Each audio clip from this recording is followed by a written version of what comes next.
Okay, hello everyone. Welcome to another mini episode on the Dugout for Black History Month. This one, we wanted to do a quick list of 5 books that dig into Black anarchism or have informed our Black anarchism that we really enjoy, and it'll just be like a quick list. I mean, I'm a writer and I say reading is important because you need to read, you should read. If you got to read audiobooks or like little books or big books, read because it can help inform a lot of shit. You can learn about history, and honestly, a good book can change your life. So maybe just consider some of these books.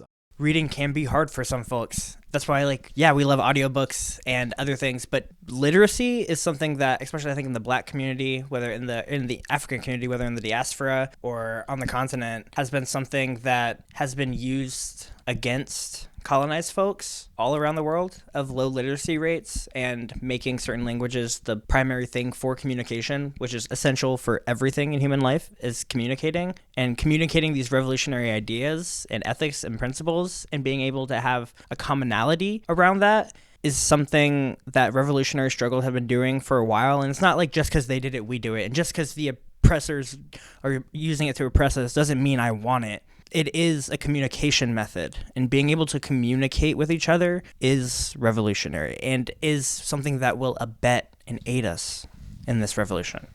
If you want any of these books, you can go directly into the show notes, and we'll have affiliate links for you to buy the books if that's what you want to do, and a little bit of that will go to us. So if you want to support us, make sure to check the show notes.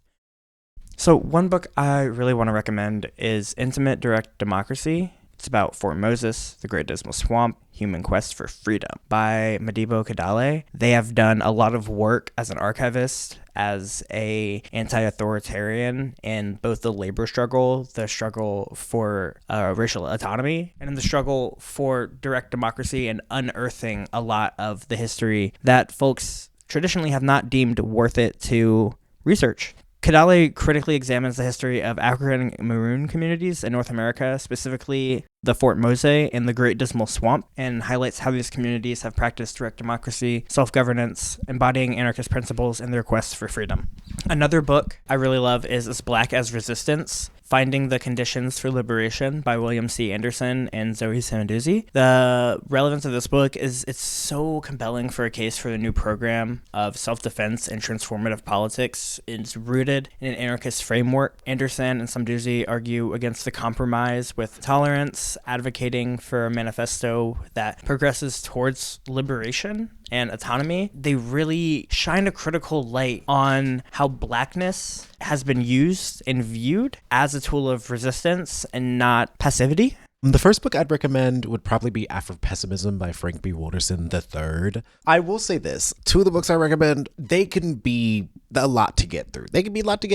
Afropessimism, we've done like a few episodes about it, but it's this meta theory that describes Blackness as an ontological state of death, meaning like we are dead before we're born. And Afropessimism is kind of like a memoir/theory book where Wilderson goes into the pervasive nature of anti-Blackness. He challenges a lot of our ideas about liberation in terms of how we share space with other people of color. Beyond the theory stuff, I just think it's an incredible text because there's so much detail in how he writes about the different like movement spaces he's been a part of, especially his like revolutionary work in Africa. I can't remember what decade he was there, but again, there's parts of it where he's like writing minute by minute an account of a conversation with him and his partner in the car while they were being surveyed by the state. The detail and the hybrid nature of the text to me is like really interesting, even beyond what the text is talking about. But it did take me a while to get through, but I remember it being really immersive. I was just like, how the fuck did he write this? And I love when I read political books like that. And then next, I would recommend Black Against the Empire, The History and Politics of the Black Panther Party by Joshua Bloom and Waldo E. Martin Jr. This book is basically like a comprehensive history of the Black Panther Party, and it talks about their rise to power and all of the different student movement campuses that the Black Panther Party organized with or around, and like the different international solidarity. It's basically like a huge breakdown of the Black Panther Party. And I remember reading it after college and being like, holy shit, how did I not learn this in school? How did I not learn this or this or this? It really breaks down COINTELPRO and the impacts of the state and the state's strategy around destabilizing the party. And I think if you really just want something that gives you a really deep understanding and can be something you can read back on and reference and maybe even read with friends and talk about, like, I think it's a really cool text. And honestly, I don't have a copy of it now, and I need to get a copy of it again. It's one of those books, you got it in your bag, you're like, whew, added some weight. And then the last book I would recommend is Sister Outsider, Essays and Speeches by Audre Lorde. This is like a collection of her essays and speeches. I read this a few years ago, and I really love how Audre Lorde breaks down how gender is like a lens and perspective through which we live in the world. And also, I kind of consider it like a emotional, political self-help book. Like, she really gives you frameworks and kind of ideas that you can walk away with that might just shift your world and really cause you to show up more honestly or vividly. Like her essay on turning silence into language and action, I feel like every other year I'm always like, wow, I don't think I really understood that until now. And I honestly have felt that in the past month. And so I would really recommend it if you want something that's a little less theory driven, but is really emotive and personal, and will probably just be something that you can read when you're off on the weekends, and it will just really awaken something in you. Once again, if you are interested in any of the books in this episode, you can check out our show notes where we'll have links. Those will be affiliate links, so that means you're helping support the show. I really love talking about books, so I hope we do more of these little drop 'em on people episodes, and it's like, it can be topical. Stay tuned for the next parts of this mini episode for Black History Month. And just remember, every month is Black History Month. Every month is Black History Month. Every month is Black History Month. If you're listening to this podcast and you're Black and somebody's coming at you sideways, Black History Month, you run up on them. And I just feel like if people test you, bring forth the ancestors.